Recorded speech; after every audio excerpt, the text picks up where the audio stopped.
Here's Michael. Hey guys. We're playing around without you, Michael. We need help. Intervene.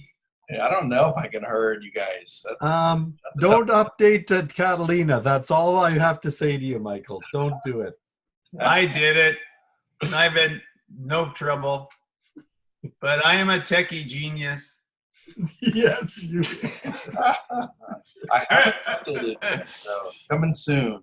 I couldn't log into Zoom. I was trying to log in, and I typically log in via Facebook. And so it would not go through. And then I had to go through a whole password reset, and then it took forever to get my password email. And so sorry for the delay. Well, you're here. I am here. Lynn looks like he's a little froze up on his drive too. So, all right, well, let's jump in, guys, and let's do a wee bit of a check-in. So, check-in for me. I've got a big regional gathering this upcoming Saturday. We're getting together with Reggie McNeil. He's going to be speaking to the pastors and leaders in our region. Looking forward to what he's going to bring. And come with a lot of high challenge, and then looking forward to getting some time to hang out with him and to pick his brain a little bit. So that's kind of on my horizon. And I know you guys kind of heard about, my son getting engaged, and it's been really fun watching how he's connecting with me now that he is engaged. You know how sometimes you get in the midst of a situation, you're like, oh man, I need help. And so it's been amazing, the opportunities that I've had to be able to just have simple conversations with him, where he's maybe freaking out at one point, like, did I make the right decision? Or it's been amazing to be able to have good communication with them that way. So I've been really enjoying that. So Claren, what about you? Give us an update. Yeah, so we last weekend was the Canadian Thanksgiving, so that was a great. Ended up for me, I made it pretty much a 4-day weekend. Took Friday off, and then Saturday, Sunday, and then Monday, which was Thanksgiving Monday. So that was good. I had some family time with my brother who had an auction sale, so I got to hang out with my nieces and him and his wife. And Saturday and Sunday a bit with my daughter and her family. And so that was just a Sunday. I was all alone. My wife was working, and nobody else was around. So I had a good, long, extended time in the afternoon with Jesus. So that was fun. I was just expressing lots of things that I was grateful for during that time. And so I really feel actually kind of refreshed because I had quite an intensive pace. So just physically, spiritually, emotionally, kind of feeling stronger and healthy rhythm. So that rest. And I just want to say, Michael, I was thinking again of what I'm thankful for, because I'm trying to live in that a little bit more. Just thankful for you, Michael. I know this is winding up of our first season, and you've been very helpful. Glad that you're a denominational leader, because I think you'd really be able to relate well to us. And you've been great and challenging and role modeling. And so thanks. I really thankful to God for you. Thanks, buddy. John, what about you? Catch us up. My role as a juggler has kicked in again, and so I do feel like every day I'm just juggling as many things as I can and drop a few, but I'm fairly conscientious. I pick them up, set them aside, and get at them again. So feels like the normal of an RM in this season that I'm juggling a lot. But I am, again, trying to maintain daily rhythms, but been convicted through my huddle groups when we talked about the Jesus-shaped life and Jesus spent the night praying. That surfaced as a almost universal conversation around extended rest and extended retreating. So I find myself back revisiting that in my calendar, realizing, well, I got a daily rhythm, but the juggling is getting weary. So that would be kind of an update for me on some of those fronts. Awesome. I think too that you've heard a little bit of my journey with, rest in particular. and it feels like I would take territory, or we would, especially because I could maybe plan my schedule by the time Kimberly and I, or all of us as a family, really won in an area. That's really when it felt like we had the victory. But it did feel like daily was kind of like a first, win, and then weekly was a hard, long win. And it still feels like we're trying to gain, clarity on what the seasonal thing really looks like. So thanks, John, for that. Lynn, can you give us an update, buddy? I'm not sure if your audio is good. Yeah, looks like you're on. Yeah, so an update for me would be had a good meeting with my huddle here just a while ago, and just moving into the second teaching set for Way of Jesus Huddle. Right now, I just finished off a family gathering for Thanksgiving, so that was fun to be together with everybody. And now I'm off to Montreal to a church planting congress for some time with President Kervin, and John will be there, and we're going to hear what the rest of the church in Canada is doing by way of church planting, and then hope to have some conversations about what we're going to do in Quebec. So what that looks like, we're going to do some more exploring and conversation. So that's a quick one on me, and I'll go back to mute because I'm traveling right now with my wife. Yeah. Say hi to Debbie for us. I will. Thanks, Lynn. Brian, give us a quick update, buddy. Yeah, so again, this weekend was Canadian Thanksgiving, so it was time with family. I actually, that was one of my what will you do things, and so it was actually a good positive time. I'm not sure what I was expecting, not just generally a good positive family time, and actually was able to zoom in with my youngest son in Abbotsford as well. So just reporting back from that, continuing to align with, for instance, with my daughter, just trying to pray for her and telling her that, expressing that she's got a very heavy week this week through school. But yeah, some of my weekend was dashed. My rest part was dashed because I wasn't feeling the best. I'm feeling pretty good right now, but what happens, you time out with a time of rest, your body needs rest. Yep. And then you're not feeling too well because you should have rested earlier. So I did get some of that rest, but that was part of it. Hey, I just we have a new strategy for our next kind of stage of one of my huddles, and we're working towards heavily concentrating on some application on how we drive this home and apply it and implement what we're trying to do into our context. So that's where we're headed next. Nice. That's great. Good stuff. All right. Well, here's how we'll wrap up this chapter. So today we're going to look at the Great Commission, Matthew 28. We'll read through that, kind of look back with a long lens through all the things that we've learned. I don't have a particular shape queued up. And so, we might just have some general conversation around the Great Commission, which I know is a really familiar passage to us.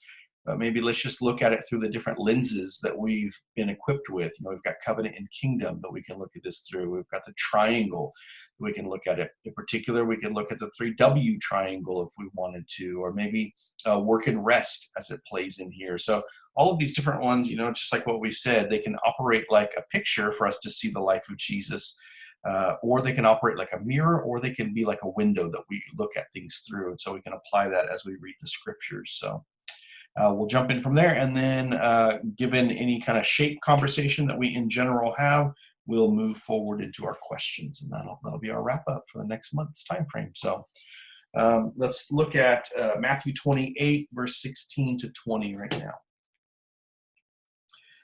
This is New Living Translation again. Then the 11 disciples left for Galilee, going to the mountain where Jesus had told them to go. When they saw him, they worshipped him, but some of them doubted. Jesus came and told his disciples, "I have been given all authority in heaven and on earth. Therefore, go and make disciples of all the nations, baptizing them in the name of the Father and the Son and the Holy Spirit, Teach these new disciples to obey all the commands I have given you. And be sure of this, I am with you always, even to the end of the age. Just a couple of general devotional reflections from me. I'm always intrigued that here it is, really a mountaintop experience. They're literally on a mountain. They are with Jesus in his resurrected body. They've seen him, multiple times throughout the course of his post-resurrection time and before this moment of ascension.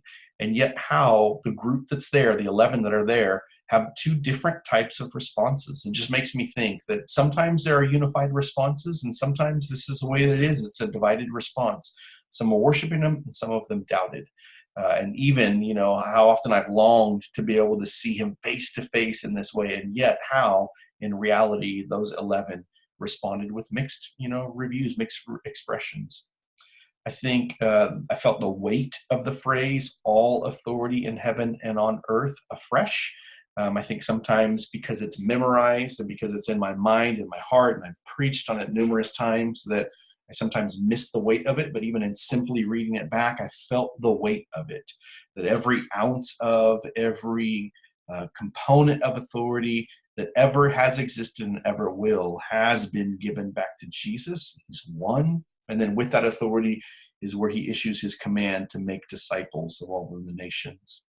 I think, again, like usually happens for me, verse 20 especially, this is the part of the Great Commission that I think I overlooked for so long, but this feels like it's freshly impacting my heart. Teach these new disciples to obey all the commands that I've given you. Others, say everything that I've taught you. And it's just the weight of all of that there is a responsibility to transfer, to multiply. I can think of the 3I triangle, the 3W triangle in here, that it includes both of these things. As we look at the character and skills questions in the future, it includes both internal stuff and the external stuff that we do something about it. And there's a lot of weight there. There's a lot of responsibility that he entrusts into our hands. But I just love the bookend that I'm with you always, even to the very end of the age, in the midst of carrying this call and this commission. So those are some general thoughts back for me. Somebody else jump in. What's catching your attention as you see this familiar passage again?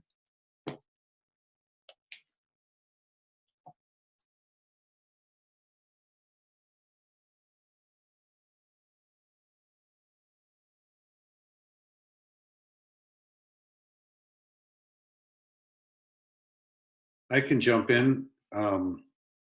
It just strikes me that the word make disciples has now, underneath this new way of huddling and discipling, how did Jesus make disciples?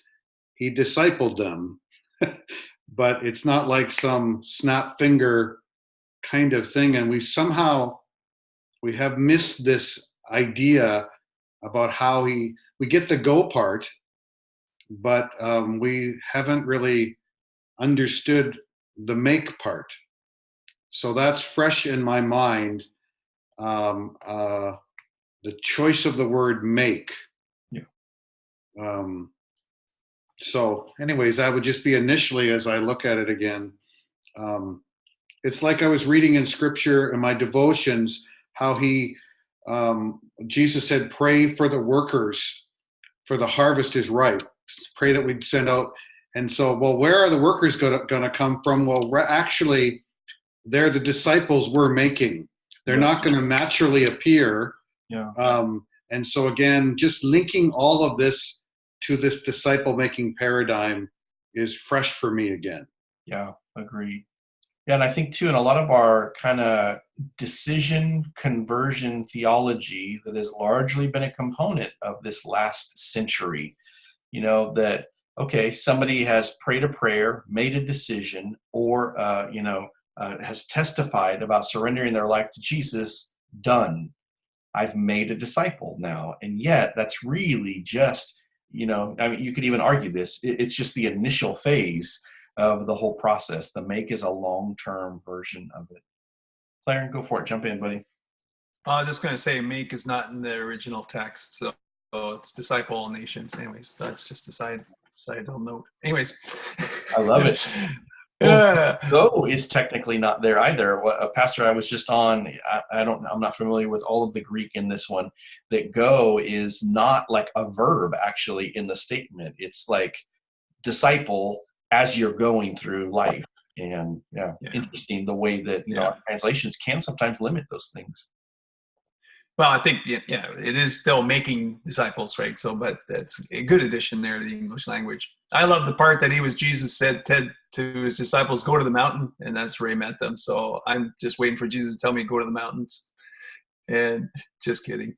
No, so actually, Jesus did like mountains and seaside. So when I spend time in the mountains and seaside, I'm just following Jesus. So just so you know. And deserts. Yeah, what's hitting me there? It's hitting me a lot recently about just the work and role of the Holy Spirit and that increased dependence on Him. So that comes out again in the text here with Him being with us even in the age. And then I guess I'm jumping ahead to one of your questions there. So maybe I shouldn't go there till we get to the question. But I agree that all authority, when that, this is not optional. This is not just something we dabble in. This is something that really matters. Yeah. And if we don't, it really matters for those who don't hear, don't know, and are on the other side. Yeah. Like, when you really stop and reflect on that, I think there's times I waste time and miss opportunities. Yeah. Anyway, so that's just hitting me now as I reflect a little stronger on that. Okay. Thanks, Claire. I appreciate that, buddy. Brian or Lynn, you guys want to jump in on that conversation? Well, just something that I note along the way as I read that is the journey language. It's not a one-stop shop. It's not one and done. It's not a decision, cross the line of faith. In fact, we've actually, there's, even a book out, Crossing the Line or something like that by Hybels. What strikes me is the intentional dynamic of hanging out with somebody, life on life. Yeah. As you go through life, make disciples. It's like, as parents, as we went through life for 18 years, 20 years, we made adults. Yeah. Sometimes we didn't even plan it. We just did it, and now you hear, well, you look just like your father, you act just like your mother. Yeah. Well, we hung out together for all that time, and we made Deets disciples, followers of Lynn and Debbie. So it's just the dynamic of going, journeying, hanging out together. It's not a course or a curriculum per se. Our lives were the curriculum. Just some of those things, yeah. Love it. That's good and rich. And Lynn, I see how you live that type of stuff out, and that's your ethos of life too. So I hear that reverberated back through everything I've ever heard from you. Brian, you want to jump in? Any thoughts at all? Yeah, I was struck with just the seeming dichotomy of they worshipped, but some doubted. And I actually wonder if, that's the true linear, like one side to the other. Because I wonder sometimes in our worship, in our striving, as this is a journey to follow Jesus, that we have doubts along the way. Yeah. But here's the key that Jesus came back with: all authority has been given to me in heaven and earth. So to those who doubt, just remember who I am, identity, and who I'm calling you to is to myself. Yeah. And so the journey is to look to Jesus in our doubts, in our worships. And so, a lot of times in my discipleship process, I think we have the expectations, everybody's following Jesus. We're at different levels of following, but sometimes we don't always talk about doubt. But doubt is a significant part of my journey. Yeah. It is. I'll just admit it. It's a significant part of my journey. And I need to be reminded to keep looking at Jesus. Yeah, absolutely. That's great. As I'm looking back, I took notes on the different, kind of one-word phrases that I captured from what you guys shared. John, make, Claire, and Holy Spirit, Lynn, journey language, Brian, the dichotomy in worship and doubt. And I was thinking too, just as a way to reflect back to you, we could take this same passage to a different group of people and apply it with the tools that we've been equipped with. And so I'm going to spit some out, and I'm going to see if this can't help generate some more. Let's see if we can't just spitball some things. So in John's, emphasis on making a disciple, you could go a bunch of different directions, but the one that was coming to me was the 5 capitals. If I could teach the 5 capitals laid next to the idea of making disciples, it's going to cost me every bit of capital that I've got. There's going to be financial capital I'm going to invest, relational, intellectual, physical capital, and spiritual capital that I'm going to invest. And that might be a really good lens for a group of pastors, leaders, disciples to be able to hear and reflect upon. When I look at Claren's Holy Spirit emphasis, the one that came to me is, what if we looked at that through the lenses of covenant and kingdom? And we went back into, and I think especially authority and power, the role of the Holy Spirit in our partnership with him. I think it's an interesting thing. We're called and commanded to go and make disciples, and yet we have no ability to make new life happen. We just have to kind of recognize it, but it's the Holy Spirit's authority and power woven together with our going and making that happens in there. I think that might be an interesting thing to look at. And again, it could be great training for how do we partner with, maybe people of peace could be an offshoot in there. How do we trust in the Spirit of God? How do we evangelize there? In Brian's journey language, I was thinking about the 3I triangle. That'd be a good, hey, let's just slow down on the brakes here and just think about this. We've approached this text so many times. We've got the information correct, but, and Lynn just beat on it a bunch. Imitation has got to be, I've got to walk with you. Unless I can walk in your footsteps, unless you can walk in mine, it's really difficult to be able to get these things that are caught and not taught in order so that the person can go on and innovate on their own way. And then Brian's, I was thinking about the learning circle and how the learning circle is a way that we embrace worship and doubt all at the same time frame. Because when you really think about it, the repent and believe is kind of confronting whatever belief we're currently operating in, and then calls us to make a decision to be able to turn in his direction. Sometimes that's confronting doubt and doing it afraid anyway. And so I was just, again, all of this just to prime the pump and say, these are the ways I was looking at this. And if I had a particular group that was struggling in any one area, I could take the same scripture and apply it in multiple ways by using these tools as lenses to be able to take it back through. How about some others? What are some other tools that you can see applied back in? And of course, feel free to pull from the Way of Jesus toolkit as well.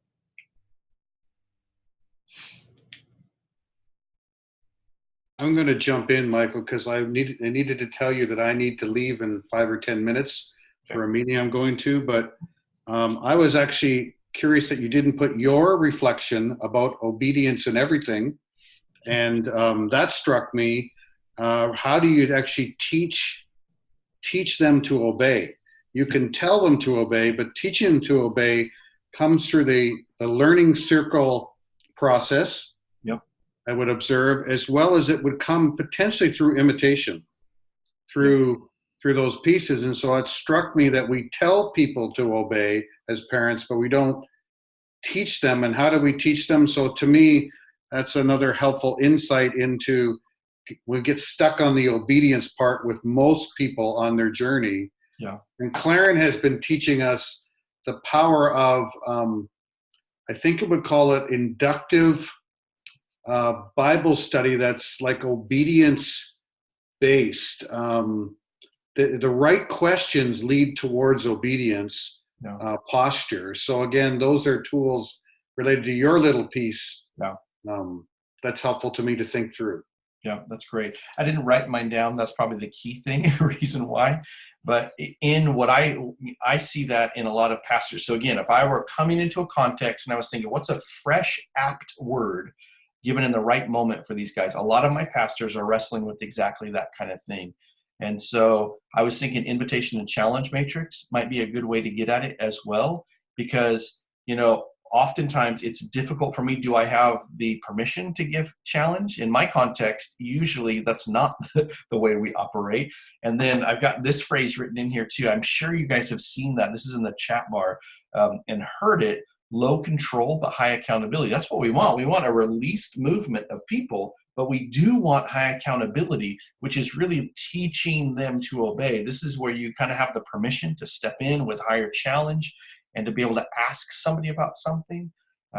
And what I realized is that in low control and high accountability language, that's just matrix language. And so if I plot that out, high control versus low control, high accountability versus low accountability. And so I've played around with that. I've even asked Mike, hey, do you remember where that language came about? And like, how did you guys service that? Oh, I don't remember. It was a long time ago. That was the answer I got from Mike Green. But I was wondering, how did they get to that being the sticky language and the rest of the matrix didn't get anywhere in there? So because I notice even in my work environment, that this is actually language I've brought to Harvest Wealth Group. And my boss is like, this quarter, this is what we're talking about, low control and high accountability. We've got to get better at this stuff. So any others want to jump in? And John, I get it if you got to jump off at any point. Anybody else want to jump in? What are the tools as lenses are you seeing could be applied in this?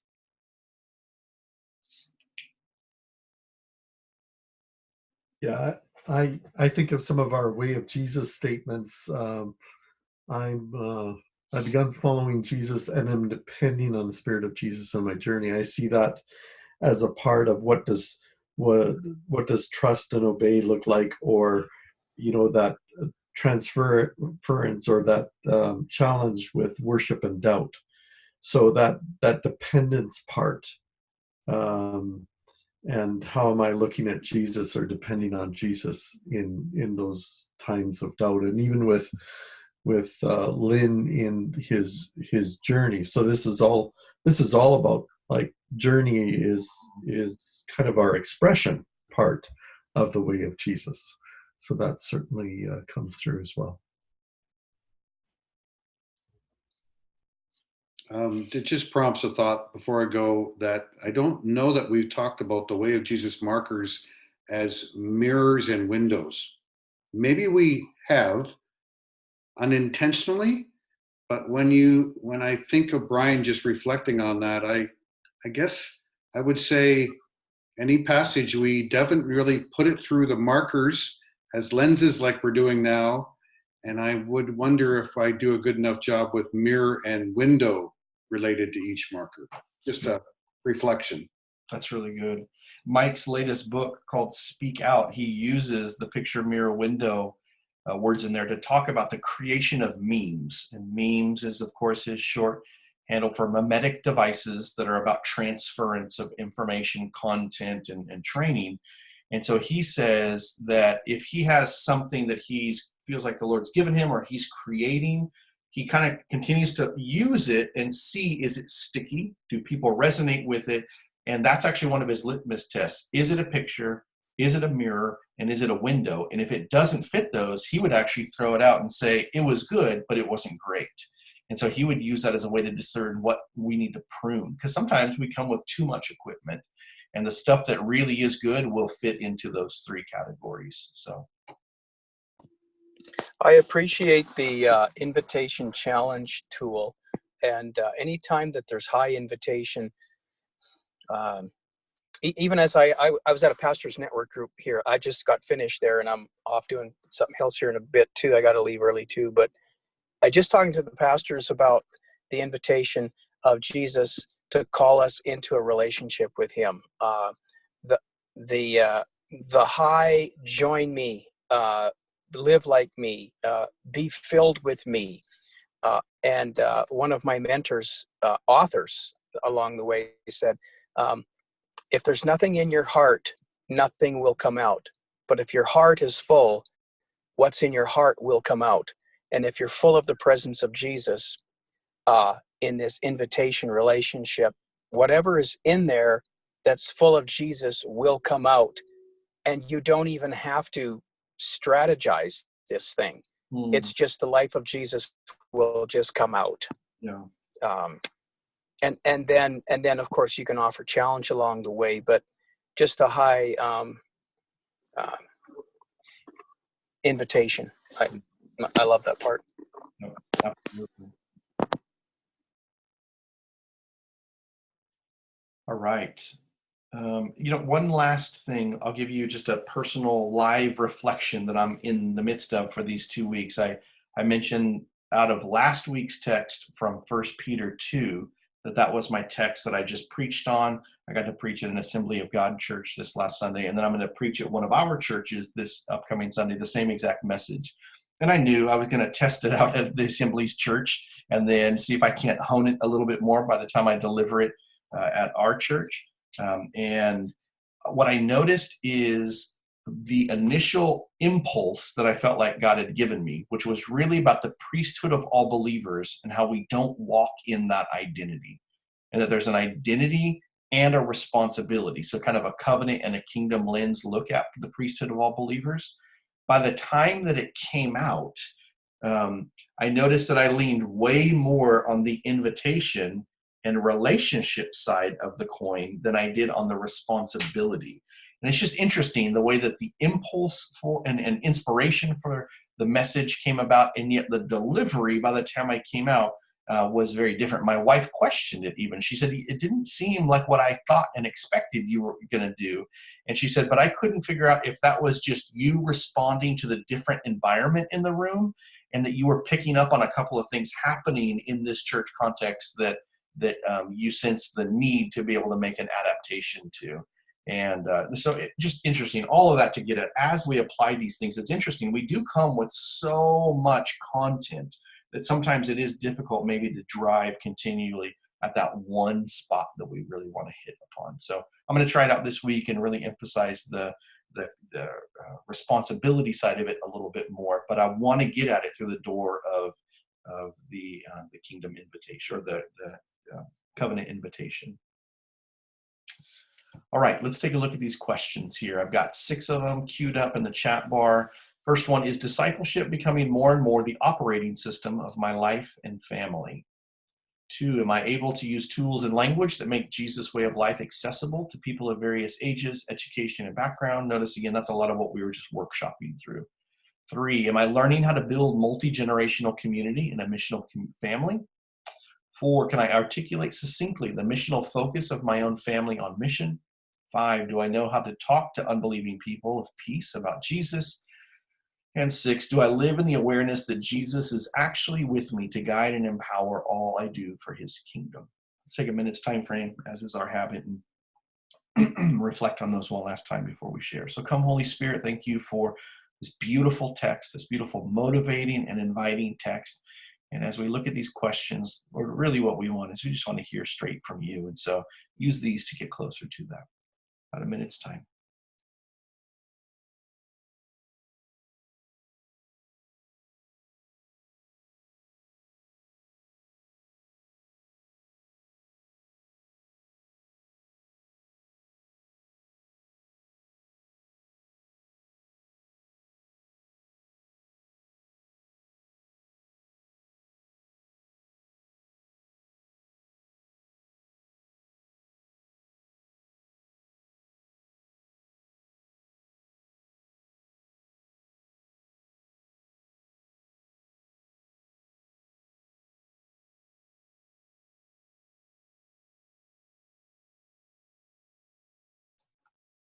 All right, for me, it's the same one as last time. There's quite a few, but I think the one that really resonates is because it's a current Kairos, and kind of the end is coming, where as a family, we're going to work this through. It's number 4.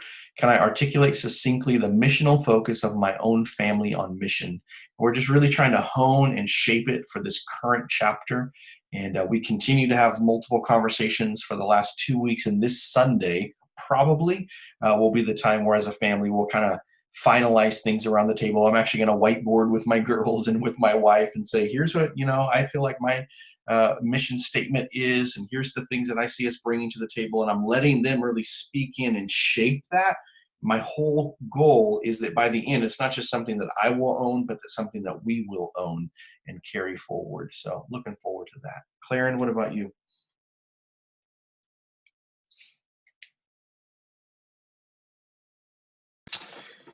Took me a little bit while to get my thing going. Yeah, so kind of what was hitting me going through this again is number 6. Do I live in the awareness that Jesus is actually with me to guide and empower all I do for his kingdom? And yeah, I mean, this has been a good year, Michael. Reinforcing these concepts, covenant and kingdom, emphasis there of the idea of living, not just like Jesus, but to do what Jesus did, right? So there's that power and that dimension. So along the way, there's been this, and I kind of going back to this, just Jesus keeps pushing me back. The way to live in power and authority is only done by abiding in the vine, this time with him, this, even Jesus, here he is up in the, go to this mountain, I'll meet you there. So that's that, again, to me, it's that up dimension. Been reading and reflecting on disciple-making movements. The catalyst for that is always prayer and fasting. No great movement of God has happened except without a movement first of prayer. And so I'm really sensing God's asking me to bump up my prayer time, interceding for disciple-making movement to take place.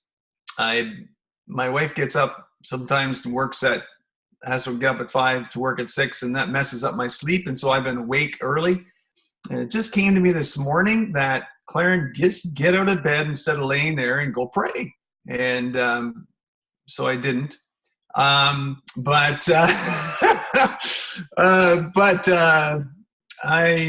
to start that. And,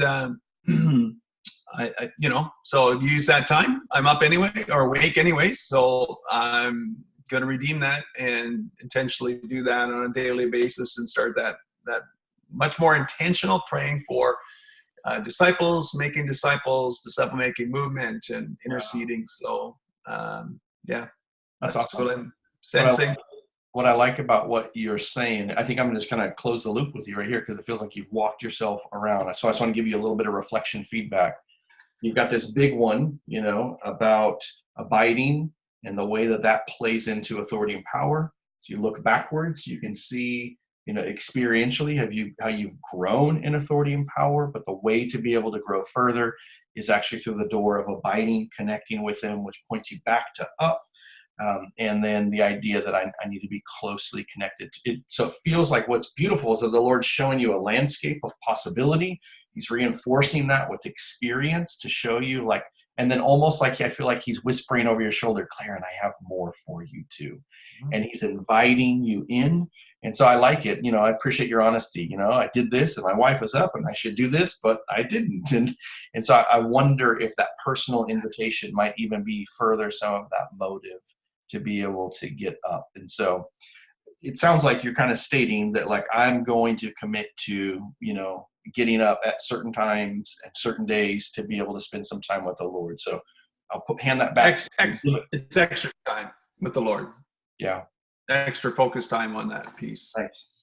So why don't you get a little bit more concrete with this? Is this something you're going to do on a daily basis? And at what time are you thinking this will be? Probably up at 5 in the morning, or this morning I could have got up at 4:30 because I was awake at then. But so yeah, 5 in the morning to get up, and I guess I'm not quite ready maybe on a daily, but multiple times a week to be doing this. And if I'm awake, and go for it. If I'm sleeping, I think I'm just going to let myself sleep. I'm not going to set the alarm. Yeah. But yeah, so that's kind of where I'm committed. Awesome. Any idea about what that will actually look like too? I know it's going to be extended time in prayer. Is that something easy for you to enter into and to engage with, or do you need any type of structure in place to be able to make that happen? So my thoughts really is I'll go down to the rec room where my office is, and I'll probably I kind of thought about pacing and praying. So I'm sure if I was on I'm as much as I'm awake and can't fall asleep, I'm sure if I was praying and had my eyes closed, I would fall asleep. There you go, right? So anyways, so pace and pray. And I probably will, I've thought about buying a map of Canada. I don't have a Canadian map, and also maybe use that as a tool to kind of pray through, maybe by province or pray for cities at a time. I don't know. I will need to build a structure of lists. I mean, that's a bit how I pray, so it structures me. And I need to give that some more thought. Awesome. Good. Why don't you, it sounds like you've got some things that are concrete, and then the other parts you're going to explore and build as you go. You want to choose one of the guys on your call to be able to just report back to, like at the end of the week, and just give them a little bit of feedback. Hey, I made it, whatever your goal is. 3 days this week, I did this, and just give them some feedback and let them speak back into the journey. Sure. Brian, are you around later in the week? Okay. I was going to say John, but he's not here. So. Oh, are you talking this week? Well, like Friday or next week? Probably just within a week's time frame. 7 days from now is what I was thinking. So like Monday, Tuesday, yeah, whatever. That's fine. Yep. Okay. Good. Awesome. I'll go. I've got to head out here really quick, but the question, I can't see them, but I think it was number 5, learning to express. What was the question? Yeah. Do I know how to talk to unbelieving people of peace about Jesus? Is that the one? Yeah, that's the one. So that's really been struck upon me even since the learning community in Phoenix, and I've actually been trying to practice that. And what would that sound like, and what would the good news of the gospel sound like to them? And even as I was unpacking the first marker, way of Jesus, to the pastors, I was saying, this is something that just comes natural to me, but it's in a context of, am I speaking to pastors? Am I speaking to leaders? Am I speaking to lay people? Am I speaking to people who don't know Jesus? So what's the context of my conversation? And I have really good vocabulary when it comes to leaders and pastors and even congregations, because I've practiced that all my life as a pastor. But I haven't spent enough time practicing what good news is to people that don't know Jesus. And so that's something that I'm working out and working on, and trying to figure out what is the language of good news to people that don't know him. Yeah. You remember when I responded back about your journey language, and I said, oh, you carry this. I didn't realize it, but I was really thinking that this is your gospel, Lynn. Your gospel is very relational, walk with me, experience with me. And so I can imagine that that's the place, even as you talked with unbelievers, that you would meet people. And, in terms of relationship, mentoring, friendship, all of those things are, analogous words that may not include discipleship or, Jesus-centric language in it, but still gains access to it. So I could see where, you recognizing the need that every single person has to be known and loved and invested in. I mean, there's so many people killing themselves these days because they don't have that. And yet here's Lynn carrying this gospel of good news and can talk with people in those simple ways. And so that's at least some general feedback from how I know I experience you. I could imagine you in a coffee shop communicating that way. So. Yeah, thanks, Michael. I appreciate that. Thanks, man. Okay, well, got to roll. Thanks. Yep, Bye. you got it. Take care. Brian, go for it, buddy. Which one for you? I was either at 3 or 4, and I think I'll pick number 4. After Diana and I went to Phoenix in September of last year, we kind of had it was Phoenix in March. We kind of had a plan that we were going to do some family on mission together, and what we tried or even thought about doing or prayed about, it just wasn't connecting. And so again, we find ourselves, we're both doing mission-oriented stuff. So I have my D cells, I have 2 of them, and she started up her own women's Bible study type thing. But we haven't been able to land on something to do together. And I'm, as I bring this out, I'm reflecting, is that where we're at in this season? We're both obviously on this mission, or it was our attempt of trying to do something together. We haven't found that thing. So I'm probably more at a state that I've just been caught by this again. I'm excited that Diana has said she's just felt called, wants to get some women together and do this. That's awesome. I'm really excited about doing these huddle type things, but this going together on it is continues to be a challenge. Now, are we together with our own family? Sure we are. We probably don't maybe raise the flag enough or something like that. But anyway, that's what I hear speaking about. As to what to do about that, if anything, I'm not sure.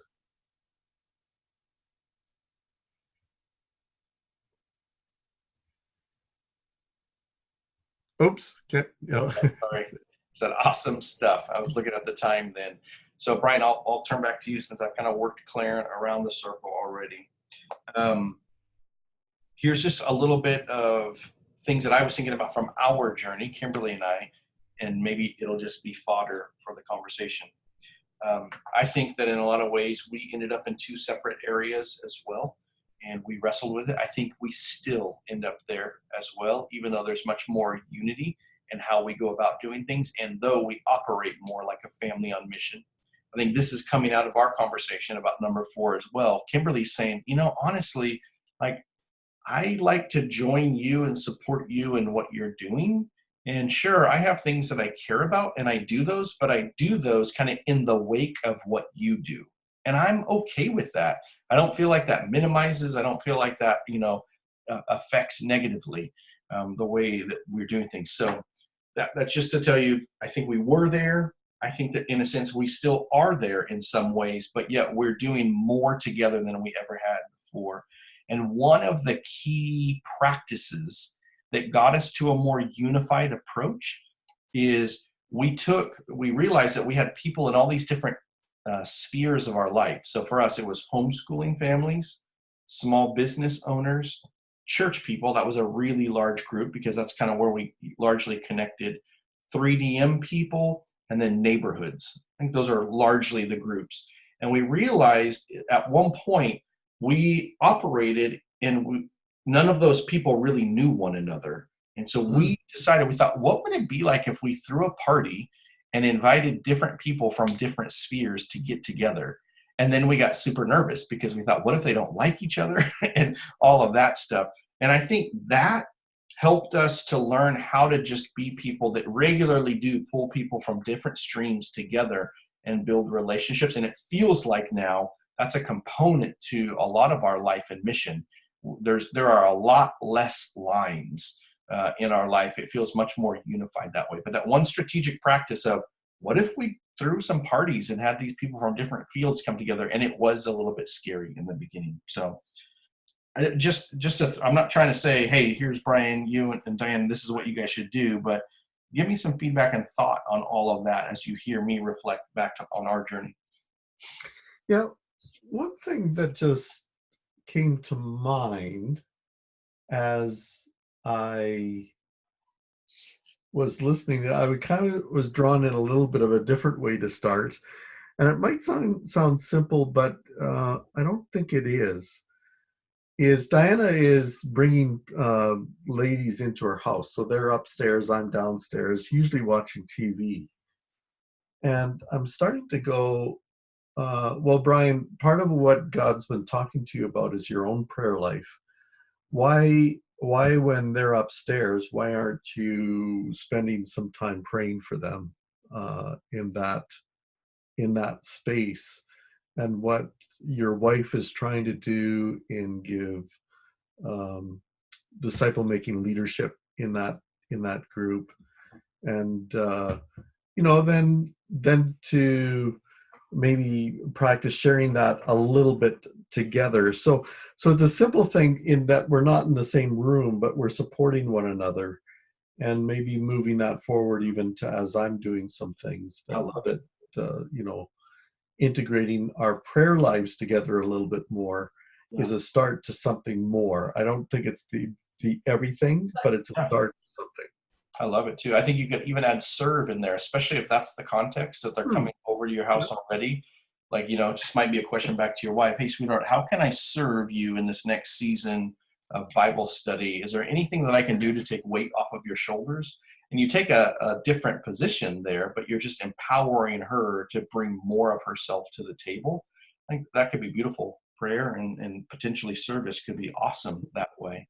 And then again, it might be something you lead in and it doesn't get reciprocated, but maybe it could provide inspiration that way. Yep. Awesome stuff. Yeah. Does that feel like you're hitting on a plan that way, or does that feel I think that's what in these next weeks, and I'll try and talk to Diana about it this week, but her meeting time is Tuesday nights, and so we'll try and initiate that over this next week. Yeah. Awesome. Well, then let me just ask, since you're already going to be connecting with Claire in a week from now about his Kairos, if you don't just kind of report back, it sounds like you'll just be having the conversation with Diane at first and then see what comes out of it. But just you guys can work in accountability with one another that way. That would be awesome to be able to do. All right, guys. Anything else before we sign off for the next month? No, I would just like to say thank you also, Michael, as we've been on this journey together. It's been very helpful to me personally. I take things that I've learned, and even in the journey that you've helped me with, some of the tracking and questions you've been asking has been very helpful. So thanks. Awesome. I appreciate that. You guys have been really encouraging to me. I was actually really nervous to take on this responsibility in the beginning, knowing that I was relatively new to my regional role. But Bob, as a good discipler, said, I think you can do it. Here's the reasons why. And he listed all those things. And he says, you know how to do all this stuff. This is all inside of you. Just go and be you. And it was great to be able to, take it and run. And then, like I've said, hopefully many times to you guys, and you heard it, I found that actually leading in this way has been really refreshing and helpful for me back in my own personal ministry as a regional pastor to be able to think through. So this has been incredibly helpful for me as well. So thanks back to you guys that way. Yeah. Well, it's really been great to see how you really internalize this. It just comes out of you. Like this is still awkward tools, feels a little bit like Saul's armor. Yeah. Yet some things are getting a bit more comfortable and kind of flow for me. But so it's just fun watching that part of you to see, okay, this has been I'm not sure how long this journey's been, but 2010. Like you're able to, just even now pull in all those tools and think about them and how that applies. I'm not there yet, and but just to see, okay, this can be done, and Michael did it. Maybe I can do it too. So absolutely, and that just gives extra insight to stuff, and it's interesting to watch you. I guess you're listening to the Lord as well, how you take this and apply and pull out and challenge in our lives. So that's I haven't got that all figured out either, but it's inspirational to see you do that and see how it can be done. Awesome. So that's good. Maybe even in that, Claire, and pull that stuff out of me in this next season that we jump into, because as I start handing off responsibilities to lead the huddle, whether you call me out in the moment, like, hey, how did you know to go that direction? Or where did that come from? Because I think that was another really difficult thing. And a Myers-Briggs, I'm a J. And so there's a plan and a structure. And sometimes that can debilitate me if my plan or structure gets out of the way. And in huddle, there's a plan and structure. You guys have mined that out. You guys have imitated that, but there's so much surfing in the spirit that you can't plan that out, and it's difficult. And so I find I have to walk in, a position of confidence in the structure, confidence in who I am in the Lord, and then in that spot, just continue to take risks in there. And so, yeah, it's been a difficult learning thing, but I find that actually that vulnerable position is probably the funnest ministry that I get to do. I really enjoy that. And that's where the prophetic comes into play oftentimes in Huddle. So, well, when we know ourselves that wasn't us, but it was God, that is the sweet spot, isn't it? Like that's absolutely brings us a lot of joy where we see God at work and we're just part of it. Yeah, that's cool. Yeah. And then back to all the content stuff, there was, some of the content didn't exist at that time, but what was there, I had, there were different PDF books for each one of the life shapes that I had been given access to. I just read through those like crazy, and then I started teaching it. And reading and teaching and all that practice honed those skills, and all of that just made a big difference. And I was listening to podcasts all the time, or I was just, a lot of the resources that are currently available weren't there. And so we were just scraping for whatever we could get our hands on to be able to learn it. And all of that made a big difference. So, and then I think too, what you guys are going to get to experience by being on 3DM team, that amplified it all the more. Because this might be a challenge for you guys, is that I would have to put away my other tools that I would normally lean into and go, hey, I'm here to represent 3DM. I need to pull solely from the 3DM toolkit right now. And that actually really helped, because I didn't depend upon other things that might be my comfort zone. I really had to push in to know all of that. Right, and grow and develop in those areas. Yeah. Consultancy is a funny thing, like when a team will report out at a 3DM event, and the person who's leading the social space will give the first feedback, and then usually there's somebody that gives the second or the third feedback. That was a tough one, because you're in the moment. How do I apply this, and how can I give them really a lens or a mirror to look at with our tools there? And again, it was difficult, but I find that with the pressure on, I really loved that spot there. So fun. All right, guys, take care. Have a good day. We'll see you back in the. Have a great month. Blessings. Have a great break.